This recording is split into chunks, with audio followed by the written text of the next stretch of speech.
Good morning, students. My name is Deepak Sharma. I am PGT English from Bhavarao Devras Saraswati Vidya Mandir, Noida. You know, English is very important language and it is very important to speak beautiful language. And to beautify our language, we do so many things. Sometimes we use some extraordinary vocabulary. We use idioms, phrases. You know, literary device, these are very important if you really want to beautify your English. So today I am going to teach you literary device. That means I am going to teach you figures of speech.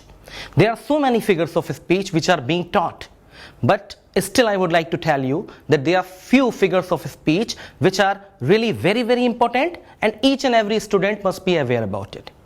Before this, I would like to tell you that what exactly is figures of speech. You know, when we dress up, when we put on some wonderful clothes, when we put on some new outfits, so what exactly happen? We want to make ourselves look handsome, good looking, beautiful.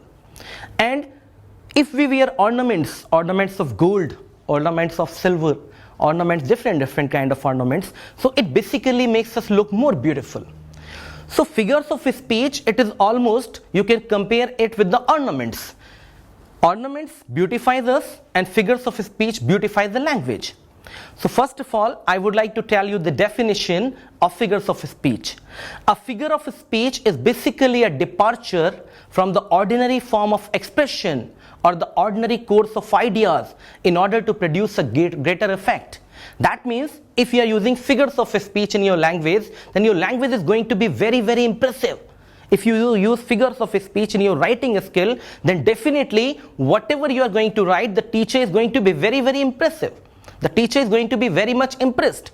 So now I'm going to teach you the first figure of speech, and the name of first figure of speech is simile. First of all, I'm going to tell you the definition of simile. A simile is basically a figure of speech in which a comparison is made between two objects of different kinds which have at least one point in common. It is very important that two things will be compared and there would be one point in common. There should be at least one similarity. And this figure of speech is very easy because for comparison we use three words. The first word is as, second word is like, and third word is so. So if you are using three words as, like and so it becomes simile. For example, life is like a dream. In this sentence, life has been compared with dream, but a word of comparison has been used, and what is the word? That is like. The night is as dark as a black stone. In this sentence, if you will see, so you will notice that night has been compared with black stone. And now what is the similarity between black stone and night? Both are dark, both are of black color. One more example I am going to give you. Her face is like the moon. In this sentence, we are using like, and the face of a girl has been compared with the moon. Now, what is the similarity? Both are beautiful. So, simile is a figure of speech in which basically a comparison is made between two objects of different kind which have at least one point of common. And note, words of comparison as, like, and so are used. Okay? So, this was the first figure of speech. Second figure of speech I am going to teach you, that is metaphor. Metaphor, it is basically a figure of speech in which two things are compared, but the words of comparison are not used. I am going to tell you simile and metaphor. There is not a big difference, but just a very simple and basic difference. And the difference is, in simile, we use words of comparison, as, like, and so. But in metaphor, we do not use any kind of words which compares. So what we will do, in metaphor, we do not use the words of comparison. In simile, we use the word of comparison. For example, the camel is the ship of desert. In this figure of speech, in this sentence, if you notice, then the camel has been compared with the ship.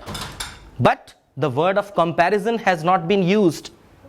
One more sentence I am going to tell you, and that is, life is a dream. In this sentence, life has been compared to a dream, but the word of comparison has not been used. And in simile, what we do? We basically use the word of comparisons, as, like, and so. In metaphor, we don't use any kind of word of comparison. One more sentence I want to tell you. The lion is the king of the forest. In this sentence, lion has been compared with the king of forest, but the word of comparison has not been used.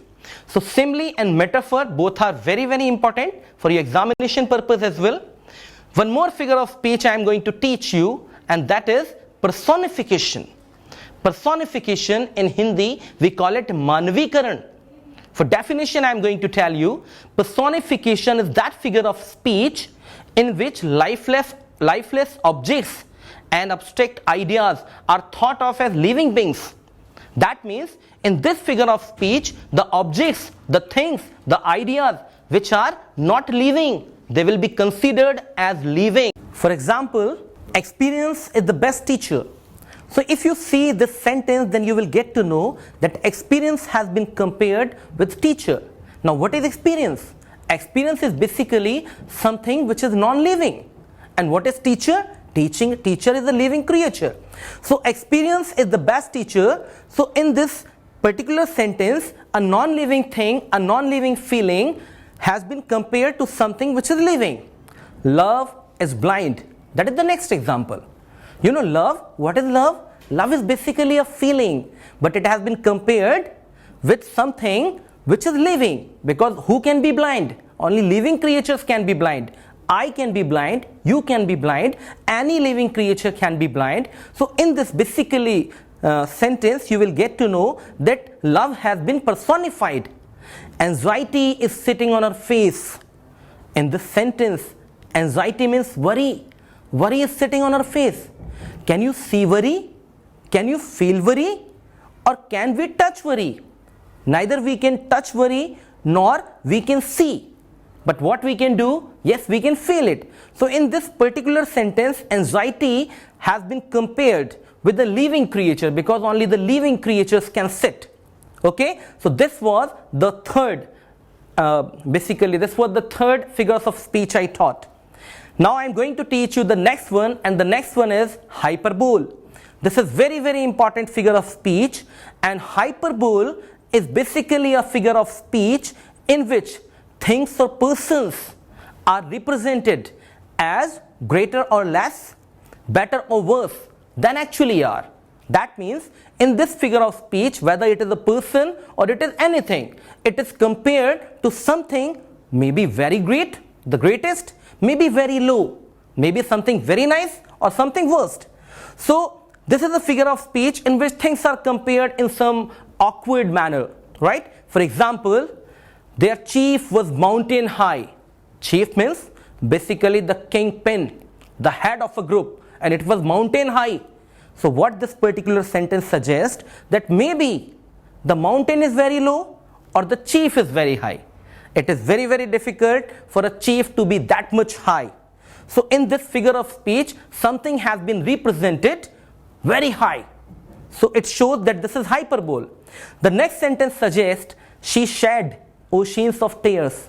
Can you really believe that somebody is so upset, somebody is so terrified that he or she can shed oceans of tears? No. Whenever we cry, only a few drops of tears it comes out, right? So that is basically suggests that it is hyperbole.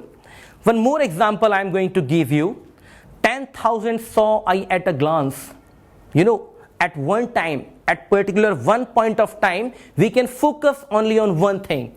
But in this sentence, the poet is saying, I saw 10,000. I remember it has been spoken about daffodils. So in this particular sentence, the poet is saying, I saw 10,000. Can you really imagine somebody can see 10,000? No, it's not that, right? Well, apart from this, I am going to teach you one more very, very important. This is my favorite. I love this. This is oxymoron. Oxymoron? What is oxymoron? The definition suggests an oxymoron is a figure of speech in which two opposite ideas are put together. That means it is a figure of speech in which two opposite things. Now what is opposite? Opposite means black and white, both are opposite. Day and night, both are opposite. Close and open, both are opposite. For example, this is an open secret. Sometimes we know the secret of our friends, We share. Everybody knows about it. And the friend is saying, please do not share. And we say, this is an open secret. So that means open and secret. If something is secret, it cannot be open. If something is open, it cannot be secret. So what this sentence suggests? This sentence suggests that this is oxymoron. One more sentence, one more example I am going to tell you.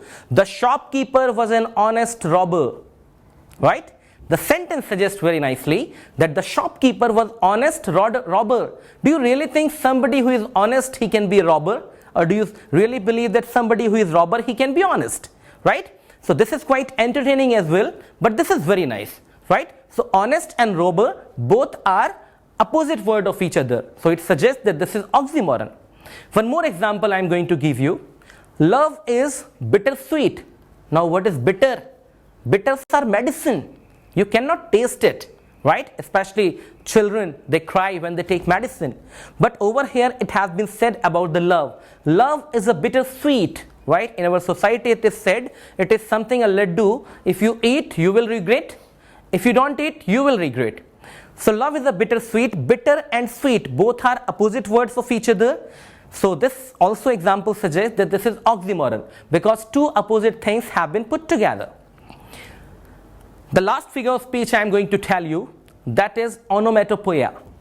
Onomatopoeia, right? A different kind of name. Right? It is very difficult to pronounce as well, but it's okay, all the people will practice and you will learn it. Onomatopoeia, right? Onomatopoeia is a figure of speech in which the sound suggests its meaning. That means it is a figure of speech where sound, what we speak. If you see, for example, the dog's bark. So bark is suggesting this is onomatopoeia, right? Bark is suggesting that here a sound is coming, right? For example, the snake hiss. If you see snakes, so they produce a sound. So this sound suggests that this is onomatopoeia. Murmuring of bees. If you have heard the sound of bees, then they create a kind of humming sound. That's we call murmuring, right? So it also suggests this is onomatopoeia. An ass brays. If you have seen the ass, then you know the way they speak, the way they shout, the kind of voice they produce. So that's we call brays. In the same manner, there are different kind of animals. So whatever the sound they produce, whatever the sound they produce, it really makes them count in this category. And so I have today taught you 6 different kind of figures of speech. I hope you will understand it and you will enjoy it. And you will learn each and everything. Along with the definition, I have given you some examples as well. So please read it and understand it. Thank you so much. God bless you.